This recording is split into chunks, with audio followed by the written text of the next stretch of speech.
Hello friends, मैं रमेश सिंह स्वागत करता हूं आपके अपने चैनल E4C वीडियोस में।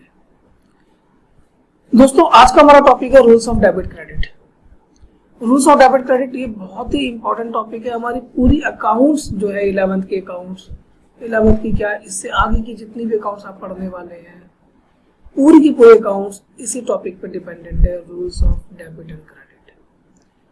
तो रूल्स ऑफ डेबिट क्रेडिट दोस्तों बहुत ही इंपॉर्टेंट टॉपिक है। चलिए इसको बिना टाइम वेस्ट किए इसे स्टार्ट करते हैं और इस वीडियो को पूरा देखिएगा अगर आप चाहते हैं कि रूल्स ऑफ डेबिट क्रेडिट में आपकी कमांड आ जाए, आपको कॉन्फिडेंस आ जाए और आप कभी ना इसको भूलें।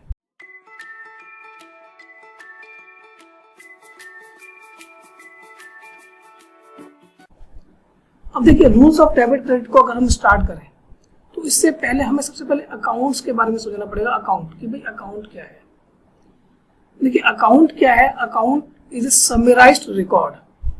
ठीक है, कि अकाउंट में क्या करते हैं हम लोग, a summarised record of transaction of a particular nature at one place. यानी इसमें हम क्या कर रहे हैं, इसमें हम एक ही जगह पर किसी पर्टिकुलर हेड की चीजों को रिकॉर्ड कर रहे हैं, तो हम उसे कहते हैं अकाउंट। जैसे कि एग्जांपल में दूं, मान ली मैं मशीनरी अकाउंट की बात करता हूं, तो मशीनरी से रिलेटेड जितनी भी चीजें होंगी वो मशीनरी अकाउंट में रहेंगी। कि मशीनरी को मैंने परचेज किया, मैंने सेल किया, या मशीनरी डेप्रिसिएट हो रही है, मतलब मशीनरी इंक्रीज या डिक्रीज जिस भी रीजन से हो रही है वो इस मशीनरी अकाउंट में आएगा। जैसे मान लो मैं कहता हूँ कैश अकाउंट, तो कैश अकाउंट से रिलेटेड जितनी भी चीजें होंगी वो सबकी सब कैश अकाउंट में ही आएंगी।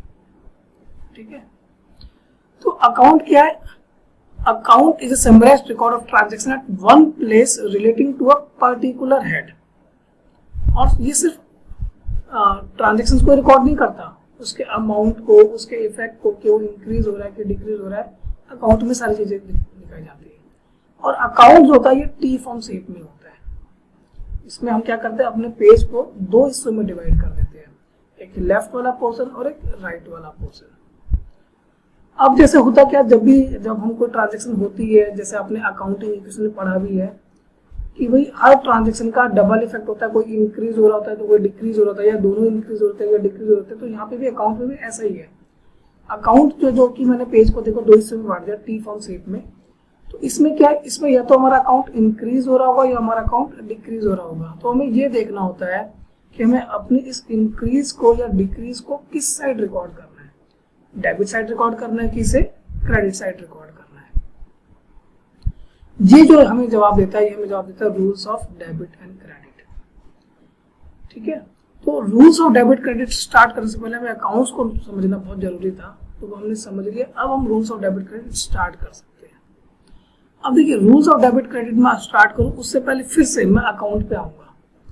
असल में अकाउंट जो हमने अभी समझा, हम अकाउंट्स को पहले क्लासिफाई करते हैं। ठीक है, अच्छा, अकाउंट्स को क्लासिफाई करने के हमारे पास दो अप्रोचेस हैं, एक होती है मॉडर्न अप्रोच और एक होती है ट्रेडिशनल अप्रोच। तो हम अकाउंट्स को इस बेसिस पे क्लासिफाई करते हैं कि भाई अकाउंट्स एज पर मॉडर्न अप्रोच हम अकाउंट्स को क्लासिफाई कर रहे हैं, और एज पर ट्रेडिशनल अप्रोच हम अकाउंट्स को क्लासिफाई कर रहे हैं। एज पर मॉडर्न अप्रोच अगर मैं बात करूं तो अकाउंट्स को हम क्लासिफाई करते हैं 5 पार्ट में, asset, liability, capital, revenue, expenses. अगर मैं एज पर ट्रेडिशनल अप्रोच की बात करूं तो अकाउंट्स को हम 2 पार्ट में क्लासिफाई करते हैं, पर्सनल अकाउंट और इम्पर्सनल अकाउंट। और इम्पर्सनल अकाउंट को फर्दर 2 पार्ट में कैटेगराइज करते हैं, रियल अकाउंट और नॉमिनल अकाउंट। अब फ्रेंड्स देखिए, अकाउंट्स को जैसे मैं कहता हूं एज पर मॉडर्न अप्रोच या एज पर ट्रेडिशनल अप्रोच। देखिए, दोनों अप्रोच हम एक साथ समझ पाए थोड़ा सा डिफिकल्ट हो जाएगा, तो हमें क्या करना होगा, हमें दोनों अप्रोच को एक एक करके सीखना होगा, 1 बाय 1। तो पहले मैं बात करता हूँ मॉडर्न अप्रोच। तो चलिए शुरू करते हैं मॉडर्न अप्रोच। अच्छा, मॉडर्न अप्रोच को हम लोग अमेरिकन अप्रोच के नाम से भी जानते हैं और अकाउंटिंग इक्वेशन अप्रोच के नाम से भी जानते हैं। कि जो मॉडर्न अप्रोच है वो बेस्ड ऑन अकाउंटिंग इक्वेशन है।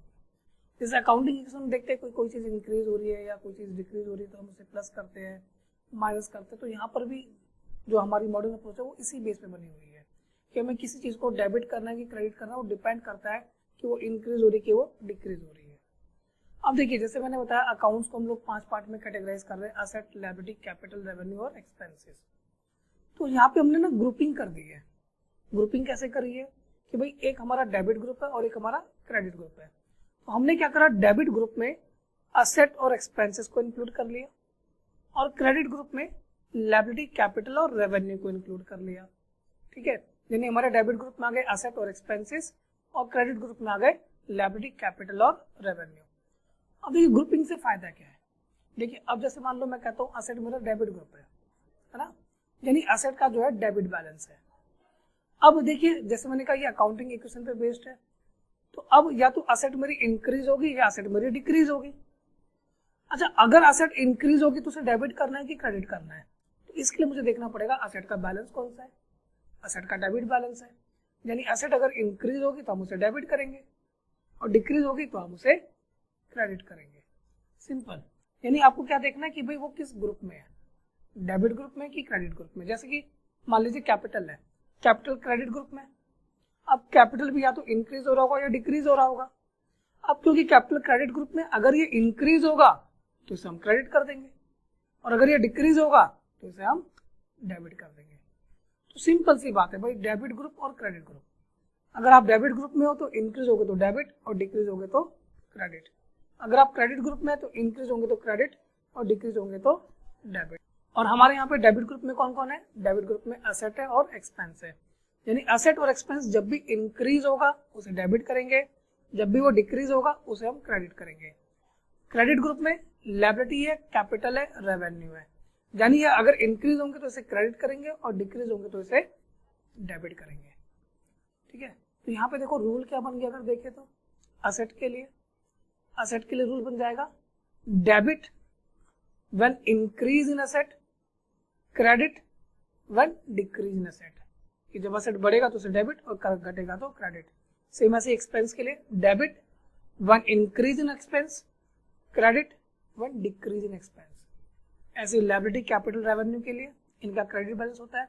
इसमें लायबिलिटी के लिए बोलूं credit when increase in liability, debit when decrease in liability. Capital के लिए सेम ऐसा ही क्रेडिट बैलेंस है, credit when increase in capital, debit when decrease in capital. और लास्ट रेवेन्यू के लिए भी सेम ऐसे ही, उसका भी क्रेडिट बैलेंस है, तो credit when increase in revenue, debit when decrease in revenue. Friends, अब मॉडर्न अप्रोच समझने के बाद अब हम ट्रेडिशनल अप्रोच को भी समझ लेते हैं।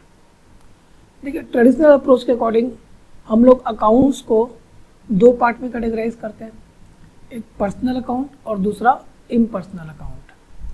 ठीक है, अच्छा पर्सनल अकाउंट का क्या मतलब है। देखिए पर्सनल अकाउंट जैसे हम नाम से ही क्लियर है, personal account accounts which relates to person.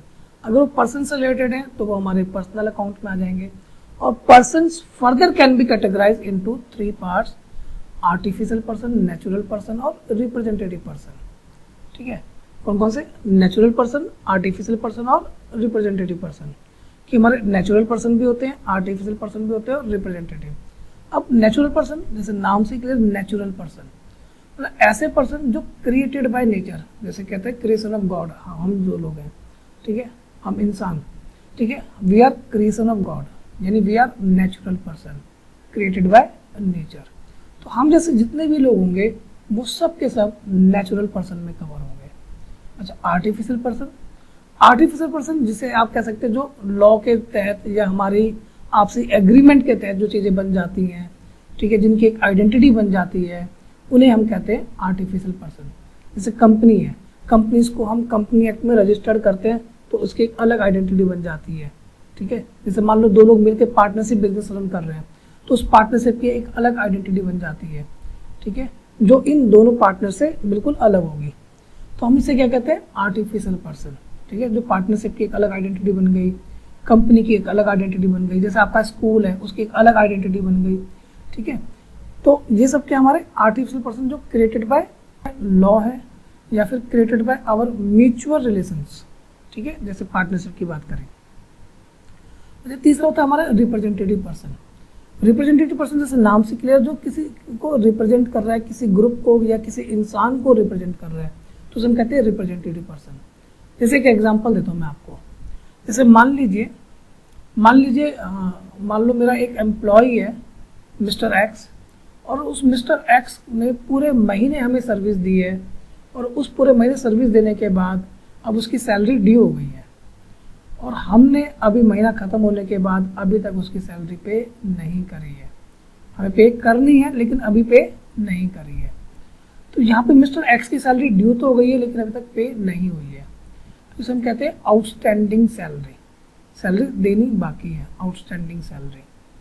अब यहाँ पे ध्यान से अगर आप देखें तो मैंने मिस्टर एक्स का नाम यहाँ पे कहीं नहीं लिया, मैंने क्या बोला, आउटस्टैंडिंग सैलरी।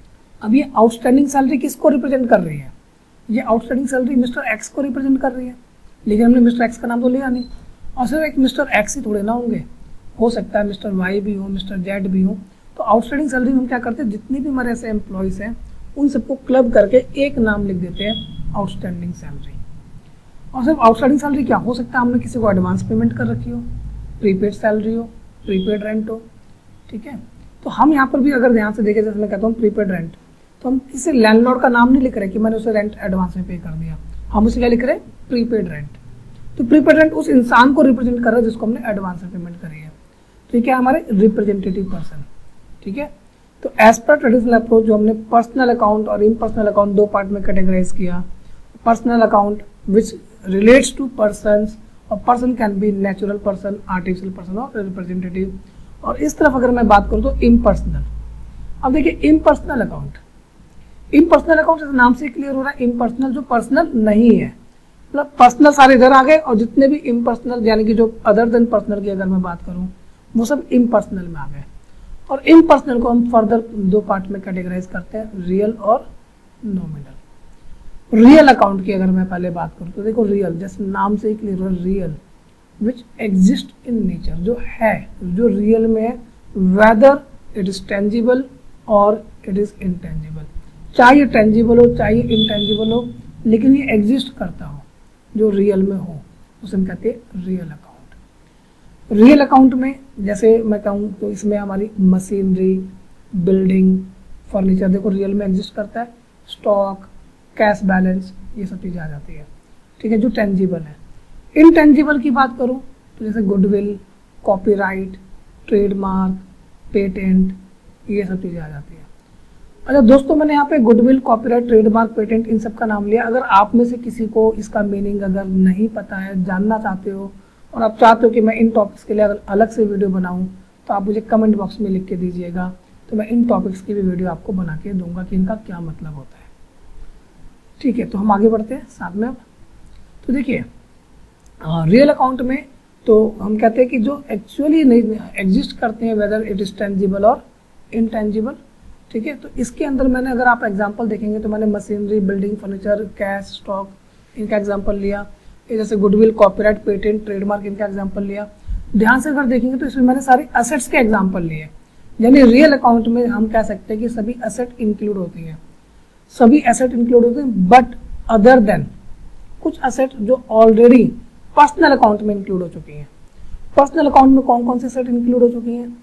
देखिए जैसे मैंने कहा था पर्सनल अकाउंट में पर्सन्स आते हैं, चाहे वो आर्टिफिशियल पर्सन हो, नेचुरल पर्सन हो या फिर वो रिप्रेजेंटेटिव पर्सन हो। जैसे मैं नेचुरल पर्सन की बात करता हूँ तो नेचुरल पर्सन में जैसे आपके मेरे जैसे लोग आते हैं, तो नेचुरल पर्सन में डेटर्स भी आ गया, क्रेडिटर्स भी आ गया, कैपिटल भी आ गया, ड्राइंग भी आ गई, ये सब क्या है, नेचुरल पर्सन, ठीक है। अच्छा आर्टिफिशियल पर्सन की बात करें, कंपनी आ गया। अच्छा बैंक, जो बैंक में हमारा बैलेंस होता है, बैंक भी तो एक आर्टिफिशियल पर्सन ही है, तो बैंक बैलेंस भी हमारा क्या है, आर्टिफिशियल पर्सन, ठीक है। आपका स्कूल हो गया, ठीक है। तो ये सब चीज़ें क्या है, आर्टिफिशियल पर्सन। रिप्रेजेंटेटिव में किसी को एडवांस पेमेंट कर दी, prepaid expense, outstanding expense, accrued income, जो इनकम मिलनी बाकी है, एक्रूड इनकम ये एसेट होती है, ठीक है। Income received in advance, income अगर एडवांस में मिल जाए ये हमारी लायबिलिटी होती है। ये सब क्या ये हमारे रिप्रेजेंटेटिव पर्सन है, ठीक है।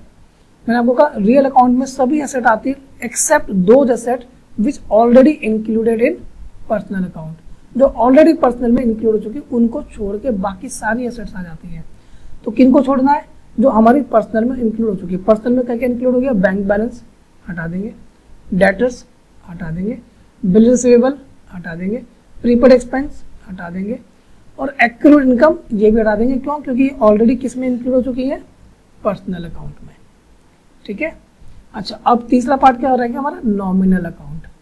तो नॉमिनल अकाउंट में क्या करते हैं हम, नॉमिनल अकाउंट में we include expenses, losses, income and gains. Business के जितने भी एक्सपेंसेस, लॉसेस हैं, इनकम एंड गेन्स हैं, ये सब नॉमिनल अकाउंट में आते हैं। ठीक है, जैसे हम किसी को सैलरी पे कर रहे हैं, रेंट पे कर रहे हैं, इलेक्ट्रिसिटी बिल पे कर रहे हैं, परचेज कर रहे हैं, ये सारे हमारे एक्सपेंसेस हैं। ठीक है, जैसे मान लो सेल्स कर रहे हैं, रेंट रिसीव कर रहे हैं, कमीशन रिसीव कर रहे हैं। ठीक है, ये क्या हमारी इनकम है। तो नॉमिनल अकाउंट में सारे एक्सपेंसेस, लॉसेस और सभी इनकम एंड गेन्स इंक्लूड होते हैं। अच्छा, अब इसके रूल्स ऑफ डेबिट क्रेडिट की बात करते हैं। तो rules of debit credit of traditional approach, देखिए जैसे मैंने कहा पर्सनल, रियल और नॉमिनल। भाई पर्सनल अकाउंट, रियल अकाउंट और नॉमिनल अकाउंट, ये 3 रूल होते हैं। पर्सनल की बात करें, पर्सनल का रूल क्या हुआ, देखो पर्सनल जैसे नाम से क्लियर, पर्सन, व्यक्ति, इंसान। अगर फाइनेंशियली अगर बात करें तो कोई भी पर्सन 2 ही रोल प्ले कर सकता है, या तो वो रिसीवर का पैसा रिसीव कर रहा होता है या फिर वो गिवर होता है, कोई चीज दे रहा होता है, रिसीवर या गिवर। तो इसका रूल भी यही बन गया, debit the receiver, credit the giver. जब भी वो व्यक्ति रिसीवर होगा तो उसे हम डेबिट करेंगे, और अगर वो गिवर होगा तो उसे हम क्रेडिट करेंगे। और रियल अकाउंट की बात करें तो रियल में सारी एसेट आती है, जैसे मैंने कहा, except those asset which already included in personal, उनको छोड़ करके बाकी सारी एसेट आती है। एसेट की बात करें, या तो ये हमारे बिजनेस में आ रही होती है या हमारे बिजनेस से जा रही होती है। अगर ये आ रही है तो इसका रूल होगा debit what comes in, credit what goes out. ठीक है, अगर ये आ रही तो डेबिट और जा रही तो क्रेडिट, यानी debit what comes in, credit what goes out. और नॉमिनल का रूल, भाई नॉमिनल के अंदर क्या है, नॉमिनल के अंदर हम एक्सपेंसेस, लॉसेस और इनकम एंड गेन्स को इंक्लूड करते हैं। तो इसका नियम बनता है debit all expenses and losses, credit all income and gains. यानी जब भी आपके एक्सपेंसेस, लॉसेस होंगे तो आप उसे डेबिट करेंगे। ये नियम बना लीजिए, सभी एक्सपेंसेस, लॉसेस को डेबिट करेंगे, सभी इनकम एंड गेन्स को क्रेडिट करेंगे। Debit all expenses, losses, credit all income and gains.